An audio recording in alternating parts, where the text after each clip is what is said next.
Bismillahirrahmanirrahim. Assalamualaikum warahmatullahi wabarakatuh. Selamat datang kembali bersama kami di channel Azril Hidayat. Teman-teman guru honorer sekalian, dalam kesempatan ini kami kabarkan informasi terkait dengan Permen Pan RB yang baru, pelaksanaan P3K guru di tahun 2022 pada jabatan fungsional guru instansi daerah ya, yang masih menjadi sebuah perbincangan saat ini karena Permen Pan RB tersebut terbit seolah-olah menjadi sebuah angin segar ya bagi guru honorer, terutama bagi guru honorer sekolah negeri, kemudian bagi guru honorer yang sudah lolos passing grade. Nah, dalam video ini kami sampaikan beberapa hal terkait dengan syarat untuk pelamar prioritas yang nantinya bisa digunakan sebagai seleksi P3K guru di tahun 2022. Namun sebelum kita masuk di pembahasan, bagi teman-teman yang baru saja menemukan channel ini, seperti biasa silahkan subscribe dan nyalakan lonceng notifikasinya. Terima kasih, kita ke pembahasan.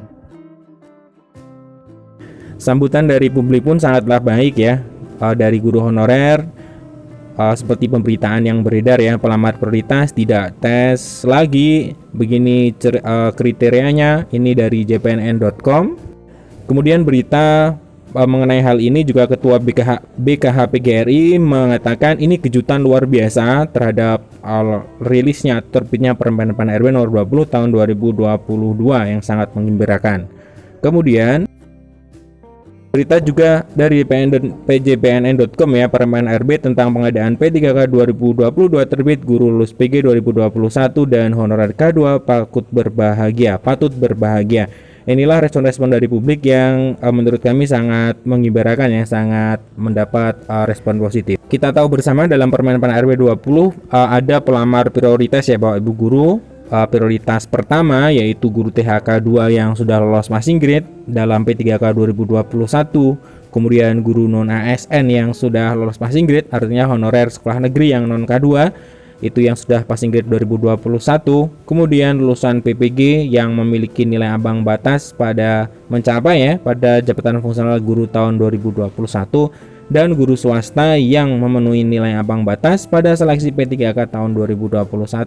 Ini adalah pelamar dalam kategori prioritas pertama. Tentunya ini semua yang sudah passing grade ya. Nah, jadi guru-guru yang bertanya, bagi yang swasta bagaimana? Swasta, walaupun swasta ya, tapi sudah mencapai passing grade, ini masuk dalam prioritas yang pertama. Kemudian untuk prioritas kedua, dalam Permen Pan ini dikatakan bahwa THK 2 itu prioritas kedua. Tenaga honorer K2 yang tidak passing grade itu masuk dalam kategori prioritas 2, dan prioritas 3-nya adalah guru non ASN atau guru honorer negeri yang mengabdi lebih atau minimal 3 tahun. Ini adalah prioritas ketiga. Nah, kemudian bagaimana prioritas yang pertama ini mendapatkan nilai dalam seleksi kompetensi? Jadi prioritas pertama itu menggunakan hasil seleksi P3K di tahun 2021. Jadi tahap 1 ataupun tahap 2 yang sudah mencapai passing grade itu dipilih yang tertinggi ketika jabatannya sama ya. Kemudian itu dijadikan sebagai nilai pada seleksi kompetensi di P3K tahun 2022. Itu untuk guru yang sudah lolos passing grade ya, prioritas pertama. Nah, untuk prioritas kedua dan ketiga itu hanya dinilai kesesuaian kualifikasi pendidikan akademik ya, atau pendidikan, kompetensi, kinerja, dan latar belakang atau background check-nya. Jadi untuk prioritas 1, 2, dan 3 tidak ada tes kembali, namun untuk prioritas 1 menggunakan nilai tahap 1, tahap 2 yang sudah PG, dan untuk prioritas 2 dan 3 cek kesesuaian tadi ya, kualifikasi akademik, kompetensi, kinerja, dan pemeriksaan latar belakang. Namun teman-teman sekalian, ada syarat yang harus dipenuhi ataupun sebuah mekanisme ataupun aturan main ya yang harus dipenuhi oleh guru-guru yang sudah mendapatkan prioritas 1, 2, dan 3. Seperti apa? Kita bahas. Jadi hal ini terdapat dalam pasal 33 Permen RB 20 tahun 2022. Yang pertama adalah pelamar prioritas wajib mendaftar pada sekolah tempat bertugas sepanjang tersedia kebutuhan yang sesuai dengan sertifikat pendidik dan atau kualifikasi akademik yang dimiliki.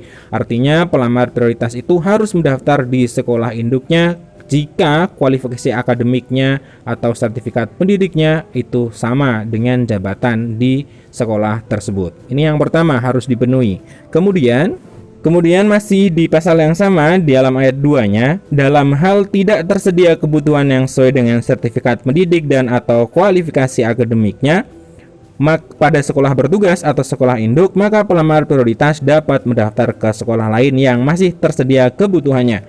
Jadi ketika di sekolah induknya itu tidak sesuai kualifikasi pendidikan atau sertifikat pendidiknya, maka harus mendaftarkan di sekolah lain, tentunya yang memiliki kualifikasi akademik ataupun sertifikat pendidik yang linear atau yang sama dengan jabatan tersebut.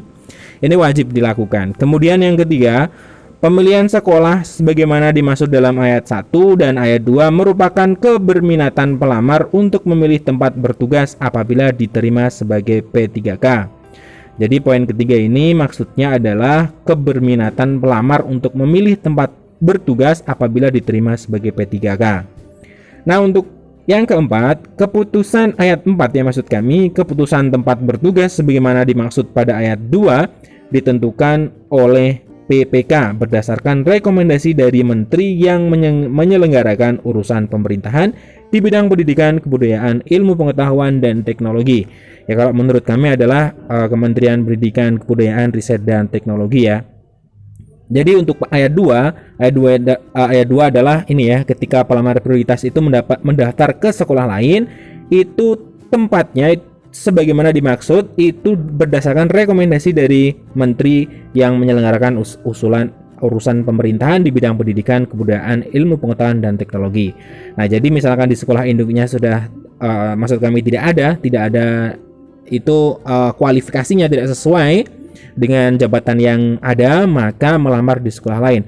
Nah, penempatan di sekolah lain ini nanti akan dilakukan oleh PPK maksud kami, oleh bupati, gubernur ataupun wali kota atas usulan dari, menurut kami ya, ini masih analisa kami, yaitu dari Kemendikbudristek yang nantinya akan mengatur penempatannya ketika sudah menjadi PPK. Nah, ini artinya hal ini harus difahami, aturan main ini atau persyaratan ini ya oleh guru-guru honorer yang sudah mendapatkan prioritas 1, 2 atau 3, sehingga nanti guru-guru prioritas 1, 2 dan 3 itu bisa menjadi ASN P3K tentunya di dalam seleksi P3K di tahun 2022 ini. Hal ini merupakan hal penting ya yang harus difahami oleh setiap guru honorer. Nah, sekian informasi dari kami, semoga ini bermanfaat. 4 hal yang menjadi sebuah aturan yang harus difahami oleh guru honorer semuanya. Terima kasih telah menyimak. Assalamualaikum warahmatullahi wabarakatuh.